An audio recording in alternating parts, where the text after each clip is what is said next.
Captain Veltar pressed his thin fingers against the cold metal panel.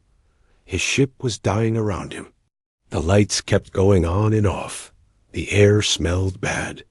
Through the cracks in the walls, he could see the dark space outside.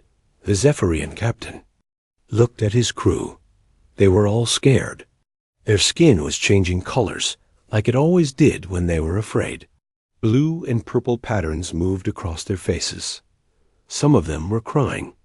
"How long do we have?" Veltar asked his engineer. "Maybe 2 hours," came the reply. "The life support system is almost dead. We cannot fix it." Veltar closed his eyes. His people had never faced anything like this before. The Zephyrians were peaceful. They built beautiful ships to explore space and learn about other worlds. They had never made weapons. They had never fought wars. They thought all beings in the galaxy were like them. Now they knew they were wrong. The ship shook again. More cracks appeared in the walls. The Harmony's edge had been hit by something in space. Some kind of storm that tore through their shields like paper. Their engines were broken. Their communication system barely worked. "Sir," called out his communications officer, "the emergency beacon is still working. Should we send a message?" Veltar looked around at his crew. There were 50 Zephyrians on this ship. Some were scientists. Some were engineers. Some were just young people who wanted to see the stars.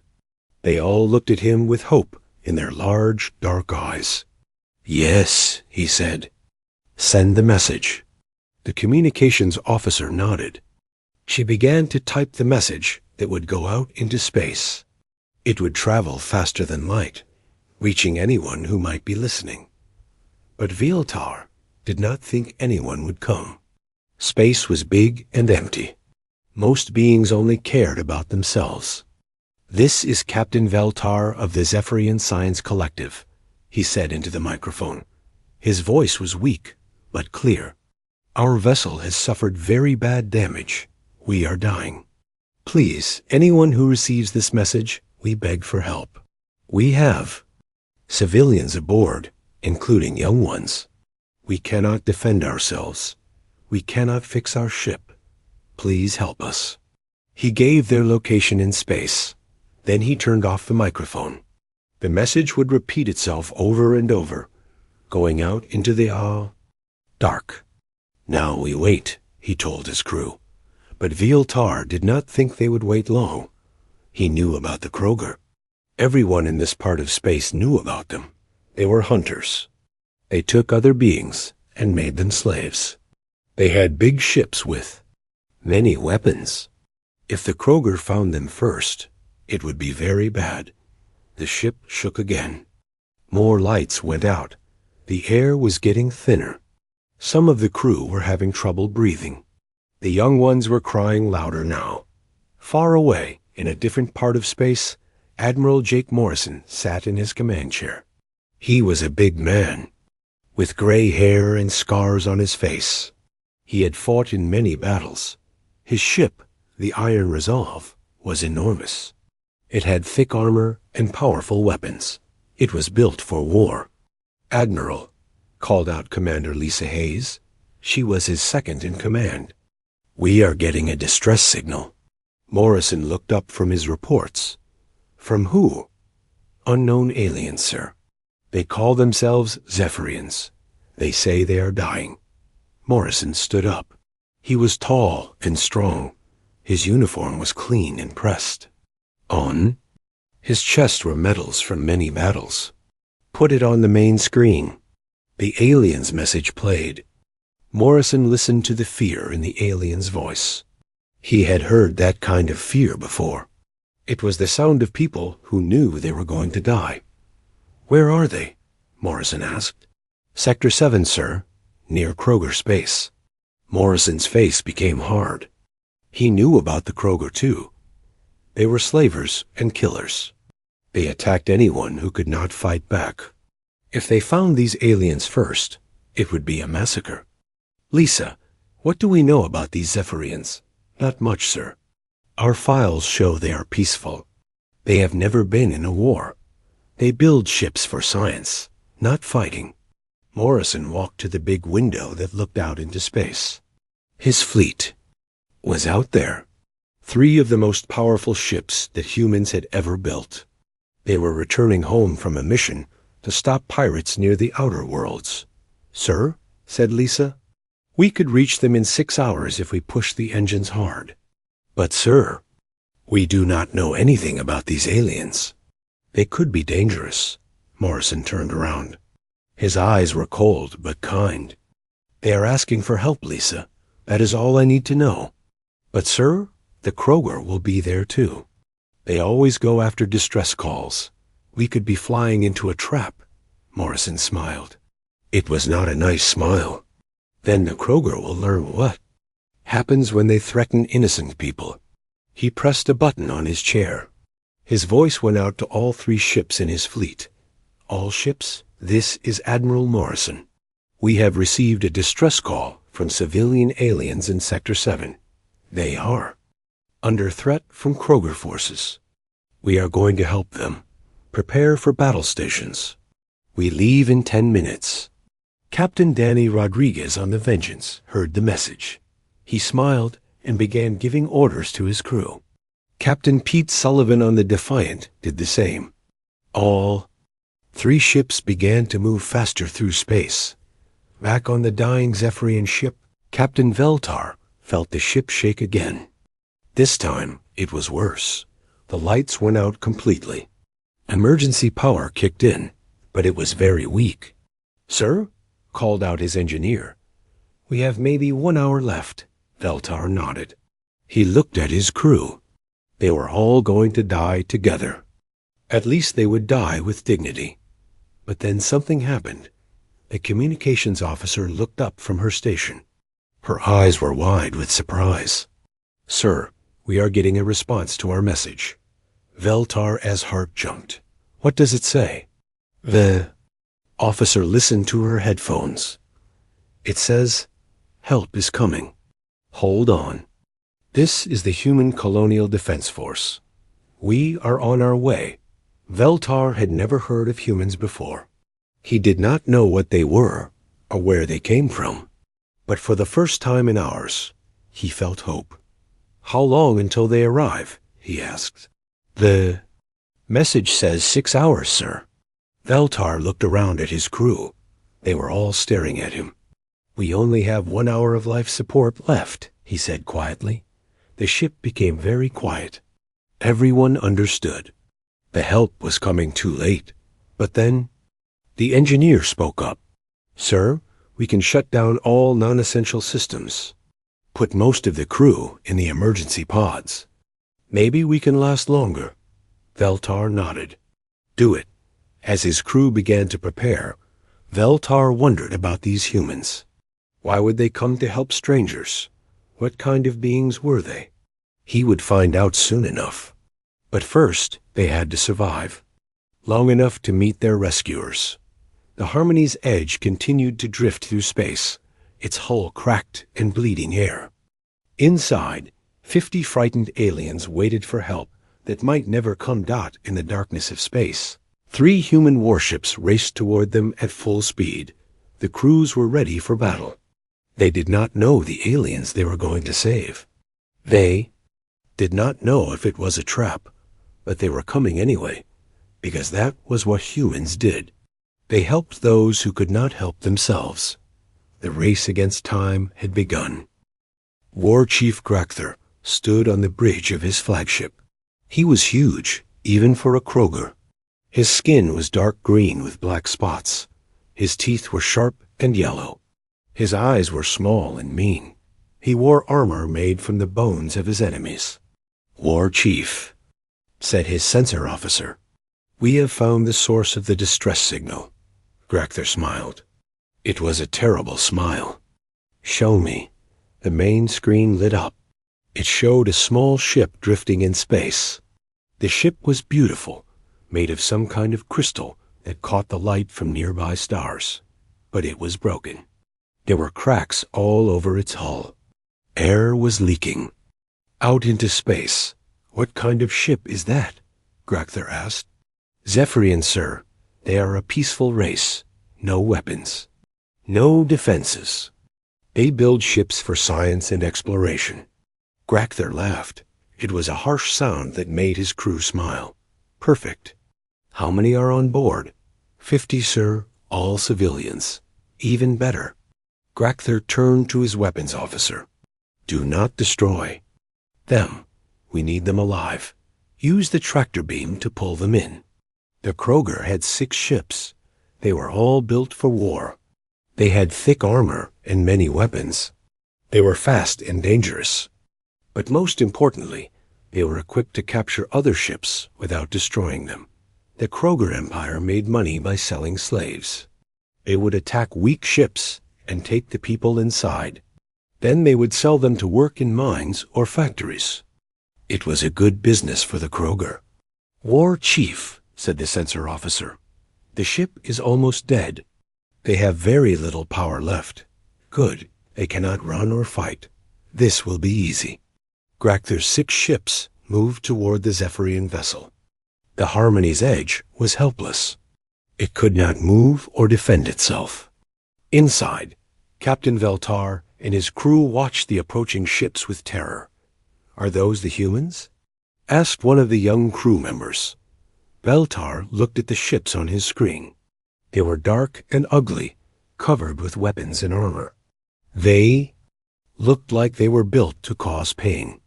No, he said quietly. Those are Kroger ships. The crew became very quiet. Everyone knew what that meant.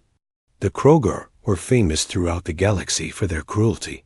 They took prisoners and made them slaves. They enjoyed causing pain. What do we do? Asked the engineer. Veltar looked.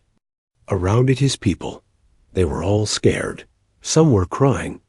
The young ones were holding each other. We do nothing, he said. We cannot fight them. We cannot run. We can only hope the humans arrive soon. On the Kroger flagship, Grakther was getting ready to board the alien ship. He put on his best armor and sharpened his claws. He wanted to look scary when he met the aliens. Prepare the boarding parties, he ordered. I want 20 warriors.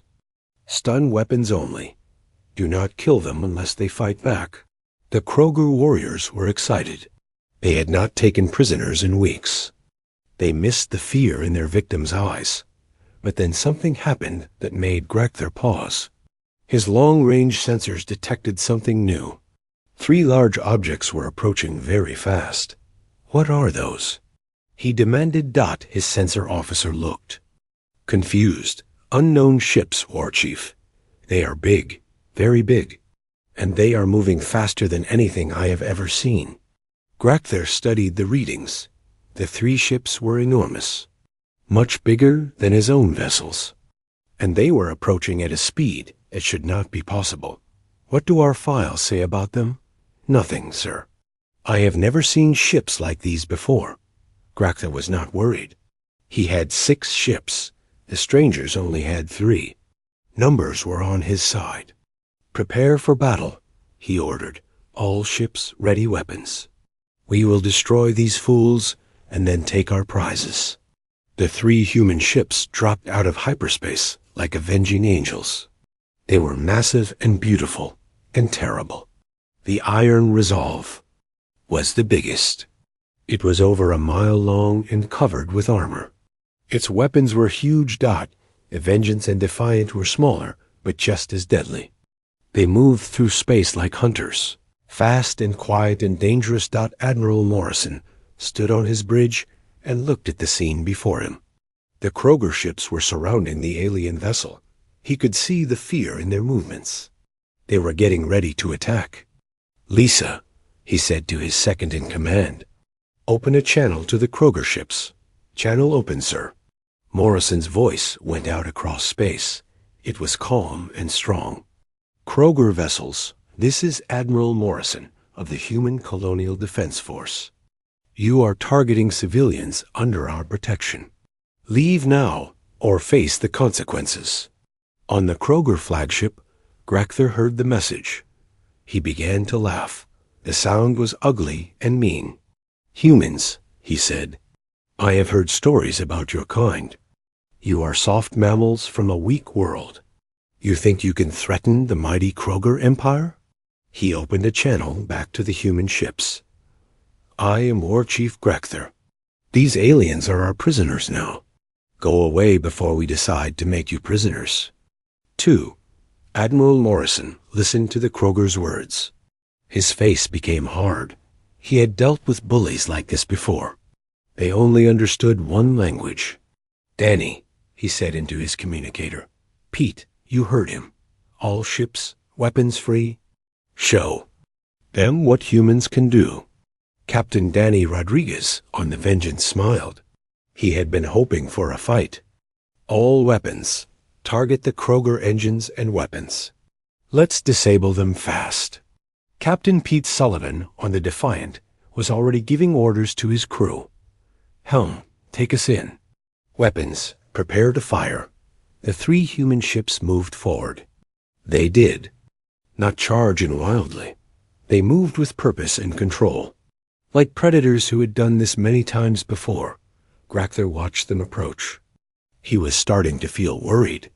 These ships moved differently than other ships he had fought. They seemed to know exactly what they were doing.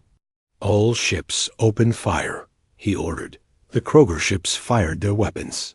Bright beams of energy shot through space toward the human vessels. It was enough firepower to destroy most ships, but the human ships were not like most ships. They had shields that could stop almost anything. The Kroger weapons hit them and did nothing. "Impossible," whispered Grecther. Then the humans fired back. The Iron Resolve fired its main guns. They were called railguns.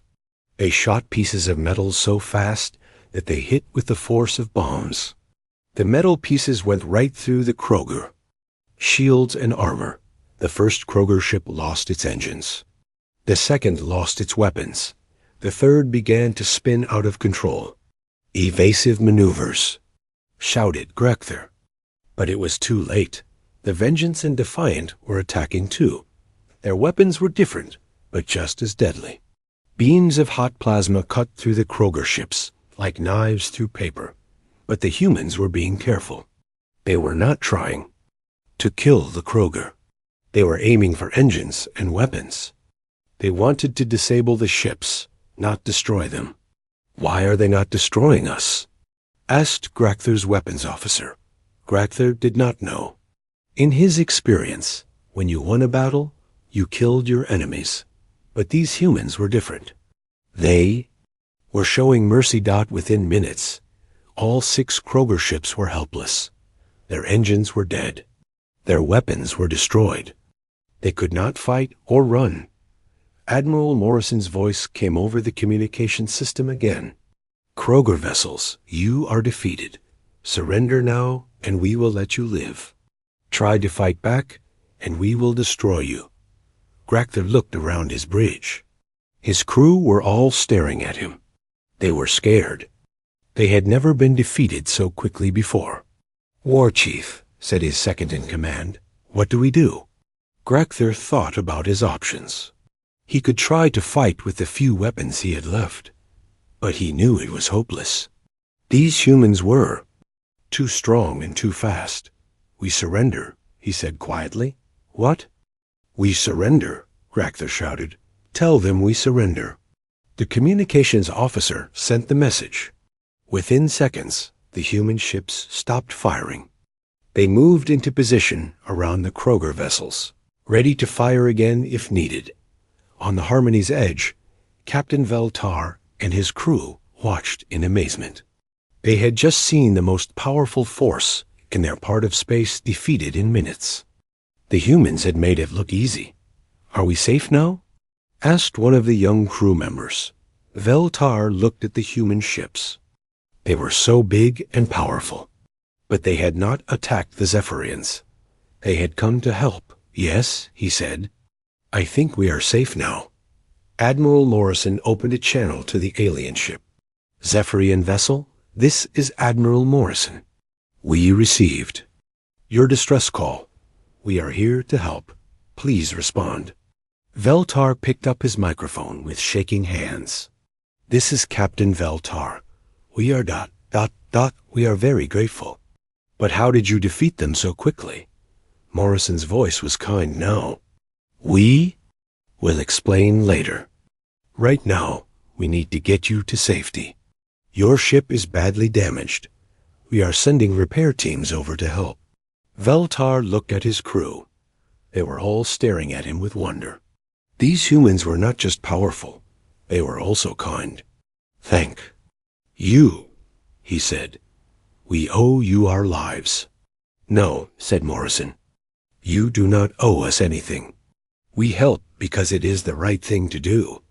Veltar did not understand. Where he came from, no one helped strangers without expecting something in return.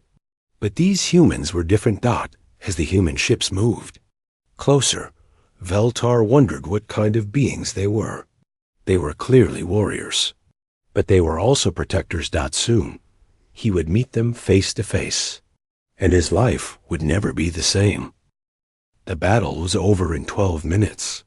12 minutes was all it took for 3 human ships to destroy the fighting power of 6 Kroger warships. The Kroger had been pirates and slavers for hundreds of years. They had never been defeated so quickly. War Chief Grector sat in his command chair and stared at the human ships. His flagship was dead in space. The engines were gone. The weapons were destroyed. Half his crew was hurt. The other half was scared. How? He whispered. How did they do this? His weapons officer looked up from his broken console. War Chief, their weapons are unlike anything we have seen. They do not use energy beams like we do. They shoot solid metal at incredible speeds. And their ships? Grector asked. Faster than ours. Stronger than ours. Their shields stopped our best weapons like they were nothing. Gresher had been fighting for 30 years. He had conquered dozens of worlds. He had destroyed hundreds of ships. But he had never seen anything like this. On the human flagship, Admiral Morrison watched the disabled Kroger vessels. He felt no joy in the victory. He was a professional soldier. He fought when he had to, but he did not enjoy it. Status report.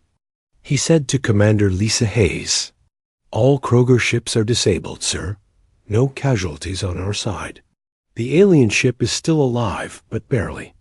They have maybe 30 minutes of life support left. Morrison nodded. Danny, Pete, secure the Kroger ships. Make sure they cannot cause any more trouble. I am taking the Iron Resolve to help the aliens. Understood, Admiral, came the replies from the other ship captains. The Iron Resolve moved slowly toward the Harmony's edge. Morrison did not want to scare the aliens. His ship was enormous compared to theirs. It might look threatening. Open. A channel to the alien ship, he ordered. Channel open, sir.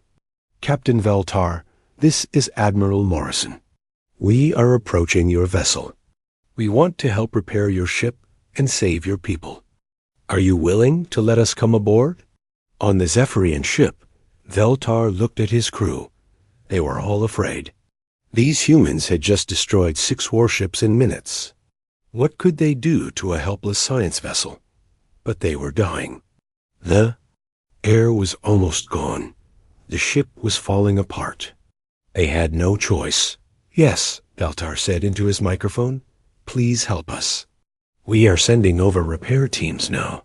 They will be in spacesuits. Do not be afraid. They are there to help. Veltar had never seen a human before. He did not know what to expect. In his mind, he imagined terrible creatures with claws and teeth. Monsters from a nightmare world. The first humans to board the Harmony's edge were engineers. They wore white. Spacesuits with clear helmets. They carried tools and equipment. They moved quickly, but carefully. The leader was a woman named Kate Mitchell. She was the chief engineer of the Iron Resolve. She had fixed ships in combat zones before. She knew how to work fast under pressure. Where is your engineering section? She asked Captain Veltar. Veltar stared at her. She was not a monster. She looked almost like a Zephyrian, but different.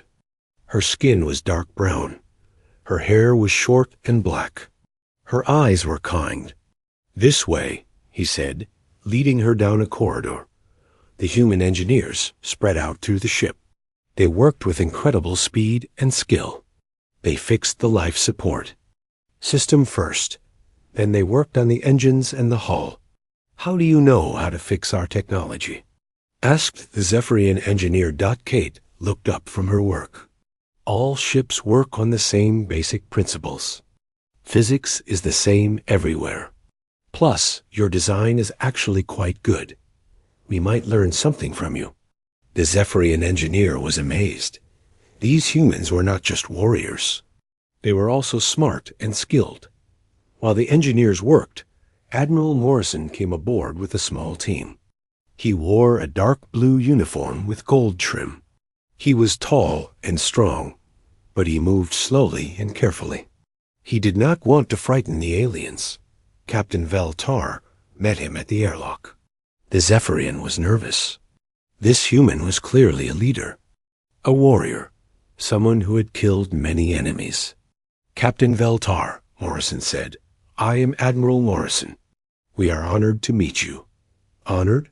Veltar was confused. "But we are nothing. We have no weapons, no defenses. We cannot help you in." "Return," Morrison smiled. "You do not need to help us in return. We help because it is right. That is enough." Veltar did not understand.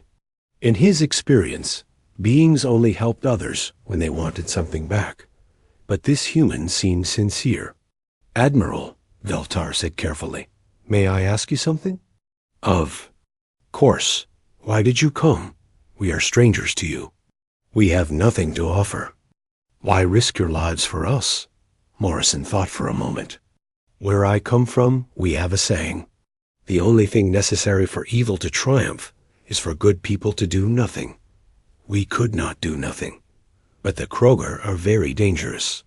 They could have destroyed your ships." Morrison's smile became harder. "Captain, let me tell you something about humans. We come from a world that tries to kill us every day.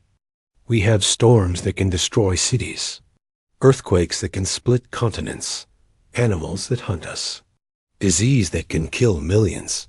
Viltar listened with growing amazement. "We learned to fight back," Morrison continued. "We learned to work together. We learned that the strong must protect the weak. It is not just our way. It is who we are." "But you are so few," Veltar said. "Only 3 ships. 3 ships were enough." Morrison was right. The human ships had made the Kroger fleet look like children playing with toys. But it was not just their weapons that were superior. It was their tactics. Lieutenant Amy Carter had piloted the Iron Resolve through the battle. She was young, maybe 25 years old, but she flew the massive ship like it was part of her own body. She made it dance through space, avoiding enemy fire while lining up perfect shots. "How did you learn to fly like that?" asked the Zephyrian pilot who watched the battle recordings. Amy laughed. "I learned on Earth, flying through asteroid fields, dodging debris from broken moons, fighting pirates in the outer systems. This was easy compared to that." The Zephyrian pilot was amazed. His people learned to fly in safe, controlled environments. They practiced in simulators. They never faced real danger until they were experts. But these humans learned by facing death every day. It made them incredibly skilled. Commander Pete Sullivan, captain of the Defiant, had targeted the Kroger weapons with perfect accuracy. His gunners had hit moving targets from incredible distances. They had disabled 6 ships without killing anyone. "How?" asked the Zephyrian weapons officer. "Practice," Sullivan said simply. "We fight pirates all the time. We have to be accurate. If we miss, innocent people die." The Zephyrian had never heard of such a thing. His people avoided violence. They did not practice fighting. They did not train for war, but these humans lived with violence every day.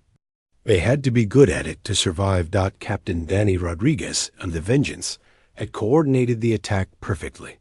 His ship had moved in formation with the others, covering their flanks, providing support where needed. How did you know what the other ships would do? Asked a Zephyrian tactical officer. We have fought together for years, Rodriguez explained. We know each other. We trust each other. In battle, we move like one mind in three bodies. The Zephyrian was fascinated. His people worked together well, but not like this. These humans had a connection that went beyond words. As the repairs continued, more humans came aboard. They were doctors and technicians and scientists. They all worked with the same skill and dedication. Dr. Laura Price was a xenobiologist. She studied alien life forms. She was excited to meet the Zephyrians. Your biology is fascinating, she told them. The way your skin changes color to show emotion. The way you can see in different spectrums of light. We have much to learn from each other. The Zephyrians were surprised. They had expected the humans to be crude and simple. Instead, they were sophisticated and curious. What is your world like? Asked a young Zephyrian scientist. Dr. Price smiled. Dangerous, beautiful, terrible, wonderful. It is a world of extremes, mountains that reach into the sky, oceans deeper, then space, deserts that can cook you, forests that can hide you, weather that can kill you in seconds. How do you survive there? We adapt, we learn, we help each other, we never give up. The young Zephyrian was amazed. His world was gentle and kind. The weather was always mild. The animals were harmless. The plants provided everything they needed, but these humans came from a world that was trying to kill them. And instead of making them weak, it had made them strong. As the hours passed, the Harmony's edge was repaired.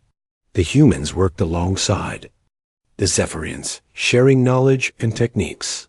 The aliens learned about human technology. The humans learned about Zephyrian science. Your crystalline hull design is brilliant, Kate Mitchell told the Zephyrian engineer. It is stronger than our metal armor and lighter too. Could you teach us how to make it? The Zephyrian engineer was happy to share.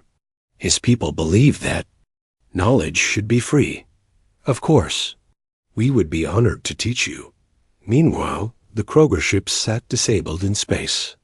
Their crews were prisoners on their own vessels. They were not hurt, but they were scared. War Chief Grakther was the most scared of all. He had sent a message to the Kroger High Command, telling them about the humans. He knew they would not believe him. 3 ships, he had said. 3 ships destroyed our entire fleet. These humans are unlike anything we have ever faced. He looked at the human ships through his broken view screen. They were so big and powerful.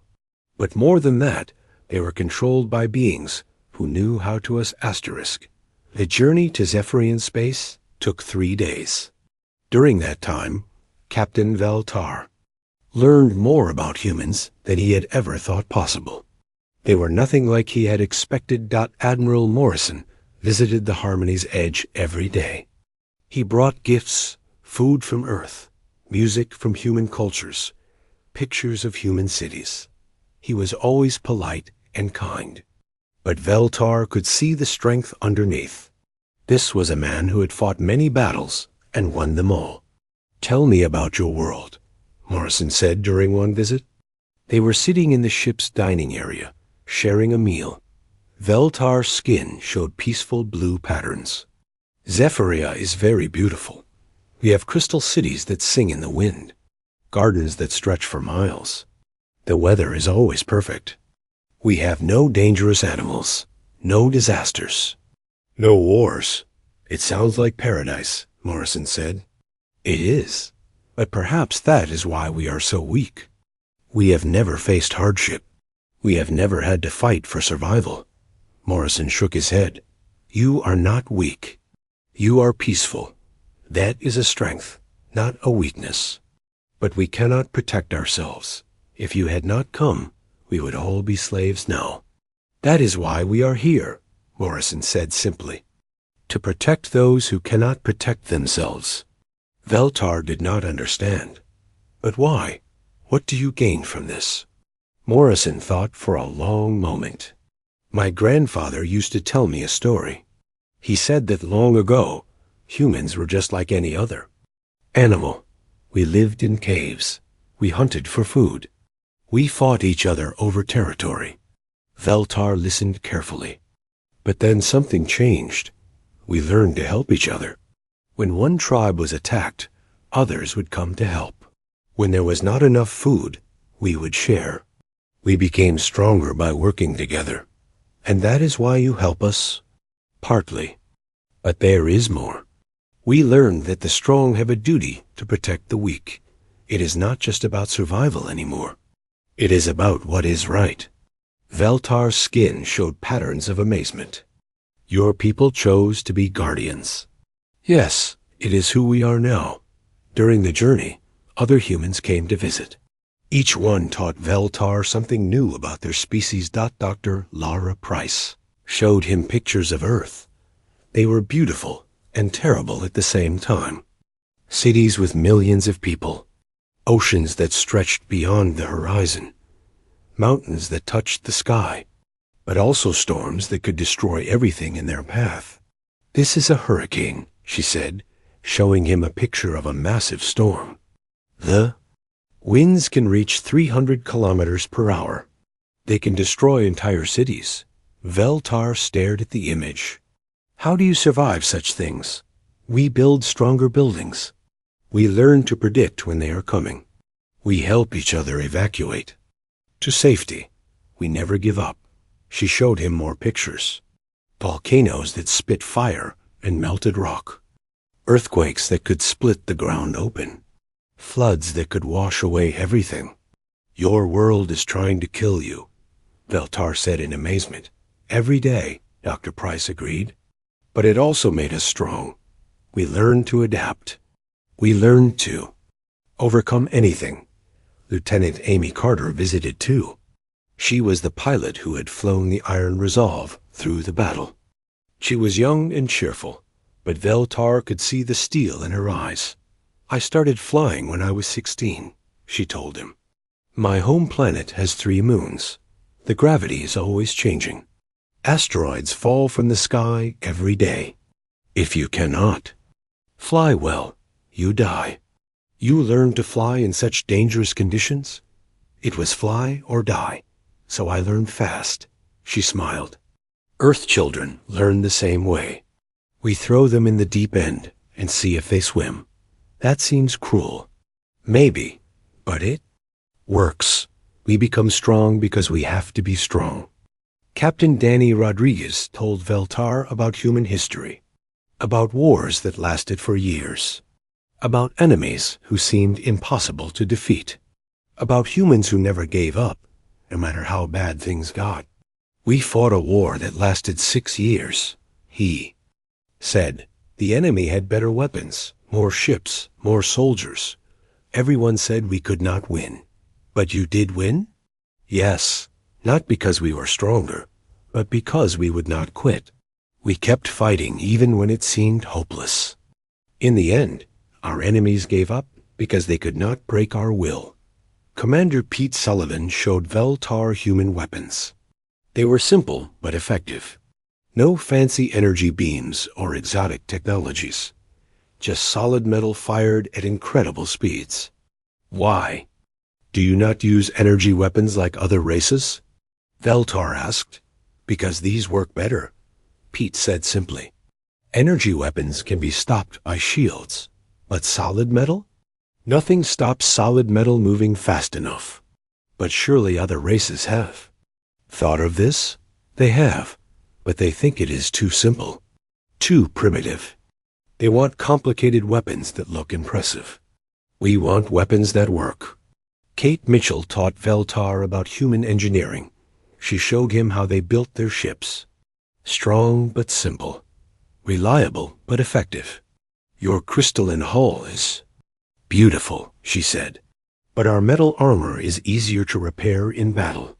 Your energy systems are elegant, but our fusion reactors are harder to break. So you choose function over beauty? We choose what keeps us alive. Beauty is nice, but dead people cannot enjoy it. Each conversation taught Veltar more about human thinking. They were practical people. They did what worked. They did not waste time on things that looked good but did not help. But they were also kind.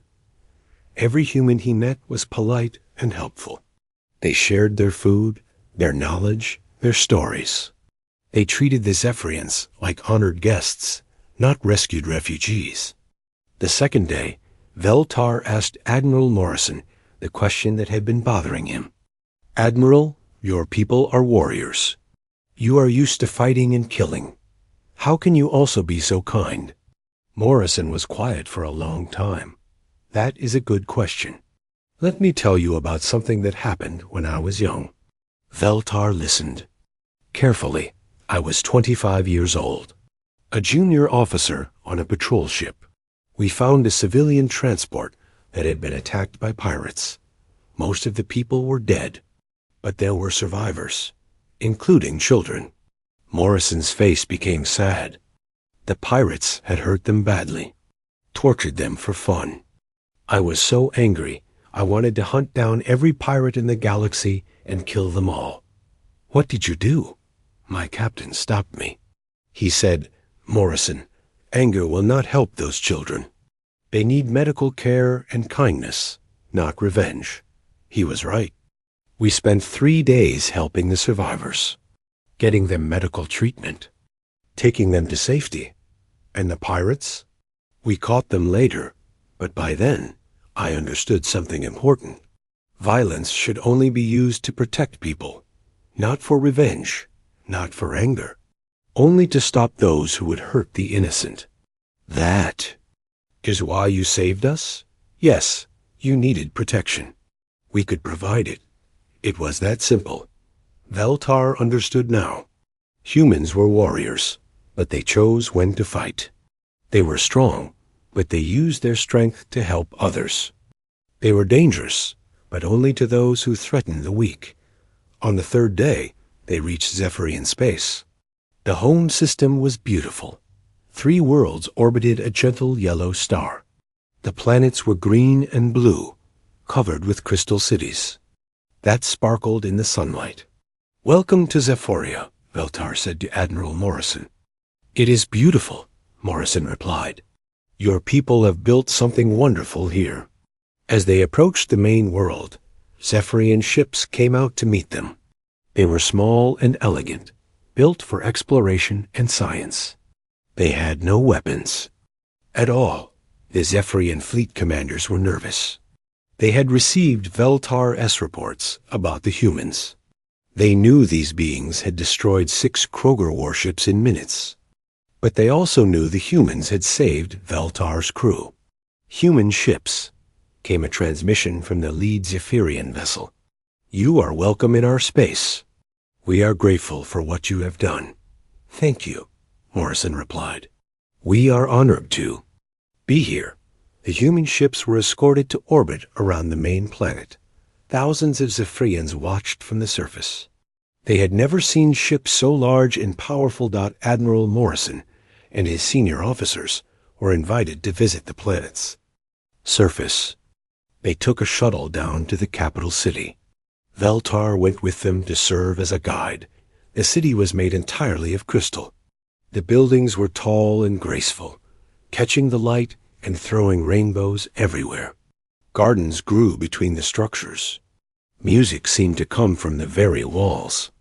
It is like a fairy tale, said Lieutenant Carter. The Zephyrians who met them were elegant and beautiful. Their skin showed peaceful colors. They moved with grace and dignity. But Veltar could see they were afraid. These humans were clearly predators, dangerous beings from a dangerous world. The human delegation was led to the government center. It was a magnificent building that rose high into the sky. Inside, the walls were decorated with art that showed the history of the Zephyrian people. The Zephyrian Council was waiting for them. 12 of the wisest and oldest Zephyrians sat in a circle. Their leader was an ancient female named Kalara. Her skin showed patterns of great age and wisdom. "Admiral Morrison," she said in a voice like singing, "we welcome you to our world. We have heard of your brave deeds. You saved our people when no one else would help." Morrison bowed respectfully.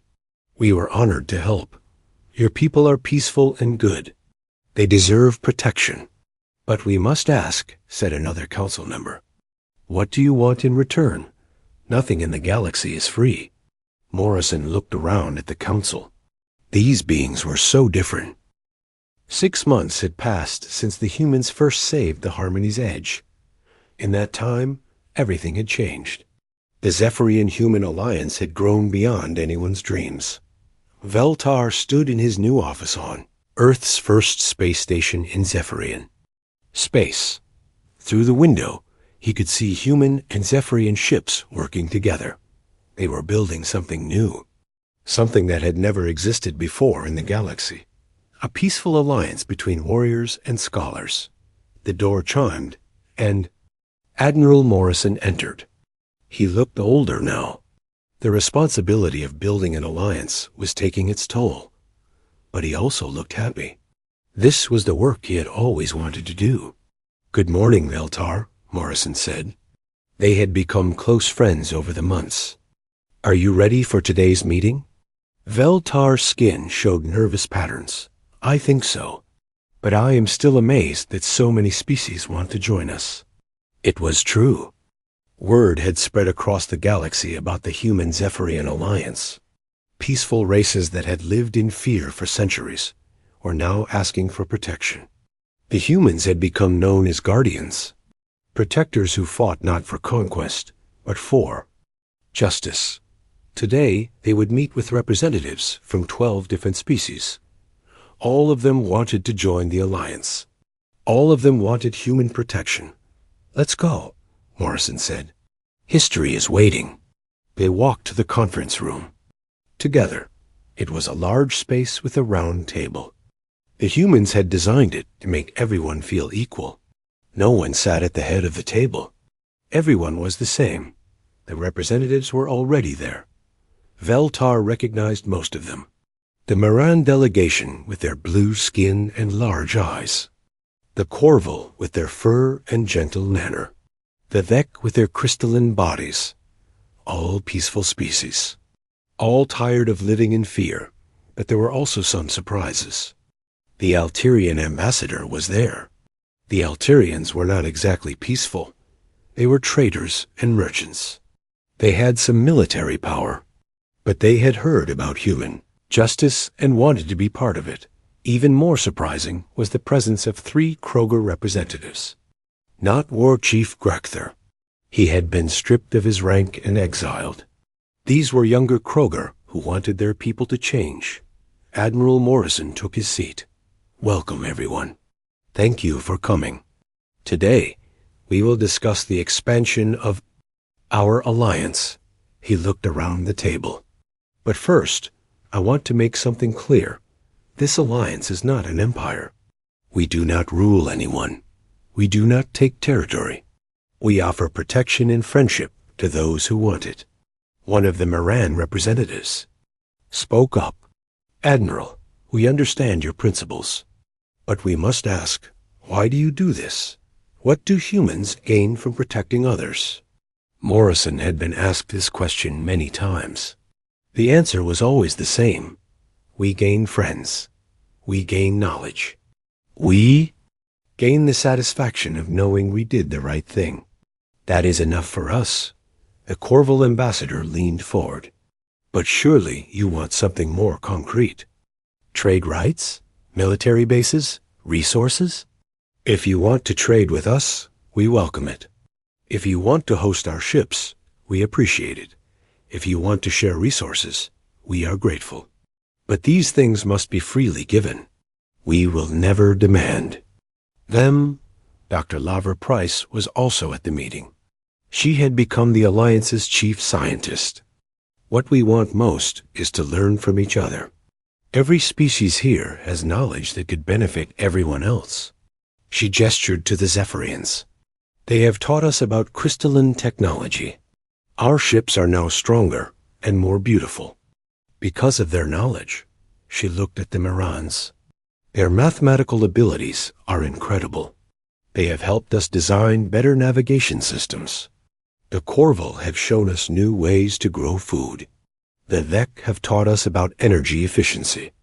Every partnership makes us all stronger. One of the younger Kroger spoke up. His name was Valanash. He was different from other Kroger. He believed in peace, not war. Dr. Price, my people have been warriors for so long, we have forgotten how to be anything else. Can you teach us to? Be peaceful? The room became quiet. Everyone stared at the Kroger. These beings had been the terror of this part of the galaxy for hundreds of years. Now one of them was asking to learn peace. Morrison looked at Valanash with respect. It takes courage to ask that question. Yes, we can teach you. But you must really want to change. I do. My generation does. We are tired of being hated and feared. We want to be something better. Then you are welcome here. The meeting continued for hours. They discussed trade routes, defense agreements, and cultural exchanges. But the most important discussion was about the future. Admiral, said the Alterian ambassador, there are rumors that the hegemony is planning to move against us. Morrison's face became serious. The hegemony was a collection of aggressive species that ruled through fear and conquest. They had been watching the alliance with growing concern. What kind of move? A massive fleet, hundreds of ships. They want to destroy the alliance before it grows too large. Morrison looked around the table. If they come, we will face them, all of us together. But Admiral, said the Miran representative, they have so many ships. How can we possibly fight them? Morrison smiled. It was not a nice smile. Let me tell you something about humans. We do not win fights because we have more ships. We win because we fight for something that matters. Dr. Price stood up. I think our friends deserve to know the truth about Earth, about what made us the way we are. She activated a holographic display. It showed a blue and green world that looked beautiful from space. But as the image zoomed in, the truth became clear. This is Earth, she said, our home world. It looks peaceful, but it is the most dangerous place you can imagine. The display showed massive storms that could flatten cities, earthquakes that could split continents, volcanoes that could change the climate of the entire planet. The weather alone tries to kill us every day. Hurricanes with winds over 400 kilometers per hour, tornadoes that can lift buildings into the sky, blizzards that can freeze you solid in minutes. The alien representatives stared in amazement. But that is just the beginning, Dr. Price continued. Our world is full of predators, creatures that hunt and kill for food. We had to learn to fight them or become food ourselves. She showed images of Earth's animals, lions and tigers and bears, sharks and crocodiles, snakes with poison that could kill in seconds, and then there are the diseases, plagues that can kill millions, bacteria and viruses that evolved to overcome our defenses. We have been fighting an invisible war for our entire history. The room was completely silent. We also fight each other, Morrison added. Humans have had wars for thousands of years. We learned to make weapons from sticks and stones, and metal and fire, and explosives and chemicals. We have fought wars that lasted decades. But why do you tell us this? Ask the Vec representative. Does this not make you seem dangerous? We tell you because you need to understand, Morrison sighed. We are dangerous. We are killers. We are survivors from a world that tried to destroy us every day. He stood up and looked around the table. But we chose to be something better. We chose to use our strength to protect others instead of conquering them. We chose to build instead of destroy. We chose to help instead of harm. That is what makes us different from the hegemony, Dr. Price added. They are strong and use their strength to take what they want. We are strong and use our strength to protect what is right. Veltar spoke up. My friends, I have lived with humans for 6 months. I have seen their ships and their weapons. I have seen what they can do in battle. But I have also seen their kindness, their willingness to help, their dedication to peace. He looked around the table. They are warriors, yes, but they are warriors who fight for us. The Kroger representative, Velinash, asked the question everyone was thinking. If the hegemony comes with hundreds of ships, can you really defeat them? Morrison's eyes became cold. The hegemony thinks in terms of numbers. They believe that more ships means automatic victory. They do not understand how humans fight. We do not fight ship against ship, added Captain Rodriguez, who had joined the meeting. We fight as a single unit. Every ship, every weapon, every person working together for one goal. And we never give up, said Lieutenant Carter. Even if we are outnumbered 100-1, we keep fighting until we win or die. Commander Sullivan nodded. The hegemony has never faced an enemy like us. They are used to others surrendering when the odds look bad. We do not surrender. The meeting ended with all 12 species formally joining the alliance. As they signed the agreements, each representative pledged to support the others, to share knowledge and resources, to defend each other against all threats. But everyone knew the real test was coming. The hegemony would not allow this alliance to continue growing. They would come with their fleet of hundreds of ships. They would try to destroy everything the alliance had built. When they came, they would learn what many others had learned before them.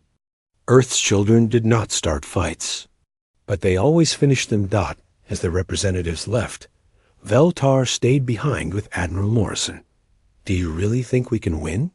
He asked. Morrison looked out the window at the ships moving through space, human and alien vessels working together, building something new and beautiful and strong.